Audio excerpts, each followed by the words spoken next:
Assalamu alaikum everyone. Today we will discuss short questions of year number 2, which is computational thinking and algorithms.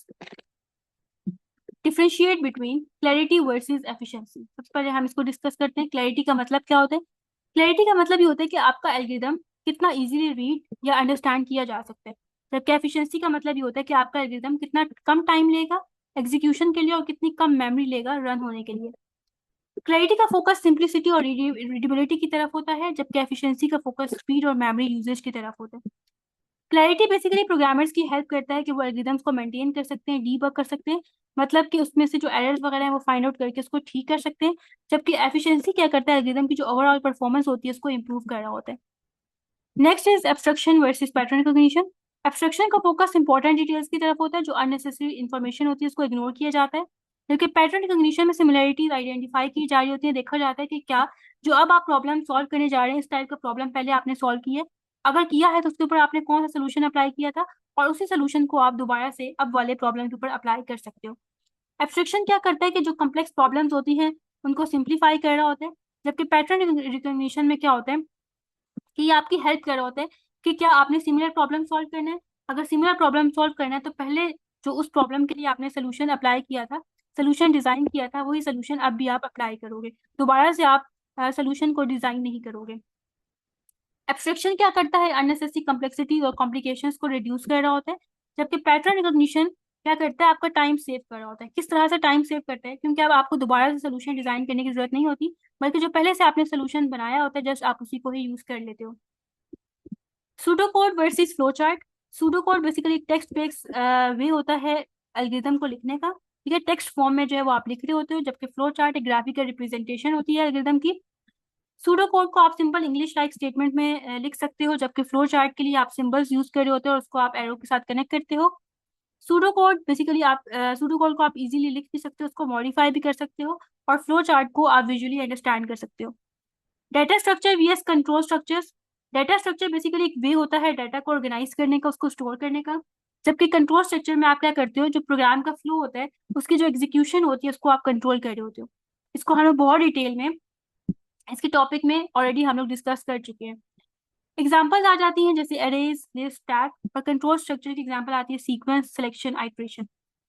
Data structure का focus किसकी तरफ होता है, data को manage करने की तरफ, जबकि कंट्रोल स्ट्रक्चर में डिसाइड किया जाता है कि किस तरह से प्रोग्राम को एग्जीक्यूट करना है, किस ऑर्डर में एग्जीक्यूट करना है.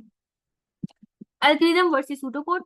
Algorithm basically step by step procedure होता है प्रॉब्लम को सॉल्व करने का, जबकि सूडोकोड एक सिंपल और एक स्ट्रक्चर वे होता है एल्गोरिथम को लिखने का. एल्गोरिथम को आप प्लेन लैंग्वेज में लिख सकते हो, जैसे इंग्लिश लैंग्वेज में लिख सकते हो, जबकि सूडो कोड के लिए आपको प्रोग्रामिंग लाइक स्टेटमेंट्स लिखनी पड़ती हैं. प्रॉपर वो प्रोग्राम भी नहीं होता, लेकिन उसी जैसे जो है वो आपको स्टेटमेंट्स लिखनी पड़ती हैं. एल्गोरिथम क्या करता है, आपकी प्रॉब्लम के सोल्यूशन को एक्सप्लेन कर रहा होता है, जबकि जो सूडो कोड है वो क्या करता है, एल्गोरिथम को डिस्क्राइब कर रहा होता है इजी और अंडरस्टैंड फॉर्मेट में.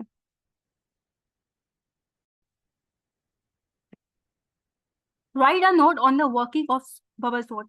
अब बबल सॉर्ट की वर्किंग को हमने यहाँ पे एक्सप्लेन करना है. बबल सॉर्ट भी एक सॉर्टिंग एल्गोरिथम होता है जो कि क्या करता है, जो एडजेसेंट एलिमेंट्स होते हैं वो एलिमेंट्स जो एक साथ आ रहे होते हैं उनको कंपेयर किया जाता है, अगर वो रॉन्ग ऑर्डर में हो तो उनको स्वैप किया जाता है, मतलब उनकी पोजीशन को चेंज किया जाता है और करेक्ट ऑर्डर में उनको रिप्लेस किया जाता है. आफ्टर ईच आइट्रेशन, हर आइट्रेशन के बाद क्या होता है कि जो लार्जेस्ट एलिमेंट होता है वो एंड पे आ जाता है. जैसे कि हम लोगों ने जब इस टॉपिक को डिस्कस किया था, सॉर्टिंग वाले टॉपिक को, तो वहां पे हम लोग प्रॉपर इसके एग्जांपल सॉल्व की थी, तो आपको आइडिया होगा कि किस तरह से वो लास्ट पोजीशन पे आ जाता है, उसको आप देख भी सकते हो.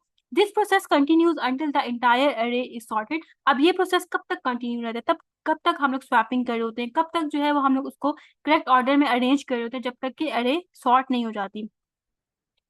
Right the names of commonly use computational artefacts. अब आपने कंप्यूटेशनल आर्टिफैक्ट्स के नेम बताने हैं जो कि कंप्यूटेशनल थिंकिंग के थ्रू बनाए जाते हैं. कौन कौन से आते हैं यहाँ पे कंप्यूटेशनल आर्टिफैक्ट्स, जैसे कि प्रोग्राम्स हो गए, simulations, videos, images, animations, games, websites, mobile applications. ये सब किसके एग्जांपल्स हैं, कंप्यूटेशनल थिंकिंग के एग्जांपल हैं. Where do we prefer to use the binary search algorithm rather than linear search algorithm? हम लोग कब binary search algorithm को ज्यादा प्रेफर करते हैं linear search algorithm के मुकाबले में? बाइनरी सर्च को कब प्रेफर किया जाता है, जब डाटा ऑलरेडी सॉर्ट होता है, या आप ये कह सकते हो कि लार्ज डाटा सेट होता है, या हमें फास्टर एग्जीक्यूशन चाहिए होती है. क्यों? क्योंकि बाइनरी सर्च के थ्रू आप जल्दी सर्चिंग कर सकते हो, जल्दी नंबर को फाइंड आउट कर सकते हो. इसमें क्या होता है कि जो बाइनरी सर्च होता है उसमें आप डाटा को डिवाइड कर देते हो 2 हाफ में से, जिसकी वजह से आप जल्दी सर्चिंग कर सकते हो as compare to linear search.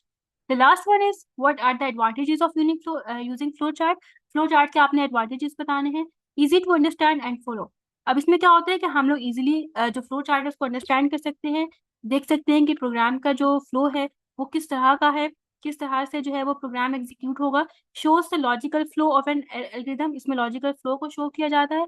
आप इजीली फ्लो चार्ट के थ्रू एरर्स वगैरह को फाइंड आउट कर सकते हो। इसके अलावा कम्युनिकेशन बहुत ईजी होती है, मतलब अगर आपने अपना कॉन्सेप्ट किसी को बताना है तो आप इजीली फ्लो चार्ट बना के बता सकते हो। Simplifies program planning and documentation. आप इजीली प्रोग्राम की प्लानिंग कर सकते हो और डॉक्यूमेंटेशन कर सकते हो। डॉक्यूमेंटेशन क्या मतलब होता है कि आप जो है वो प्रॉपर जो भी आप मेथड अप्लाई कर रहे हो उसके लिए आप एक साइड पे लिख लेते हो, ठीक है, उसके नोट्स बना लेते हो, वो होता है डॉक्यूमेंटेशन। तो यहाँ पे ये शॉर्ट क्वेश्चन एंड हो गया है। नेक्स्ट हमारे पास लॉन्ग क्वेश्चन हैं। आई होप सो आज के लेक्चर आपको समझ आया होगा। इन केस में भी कोई क्यूरी है तो आप कमेंट सेक्शन में पूछ सकते हैं।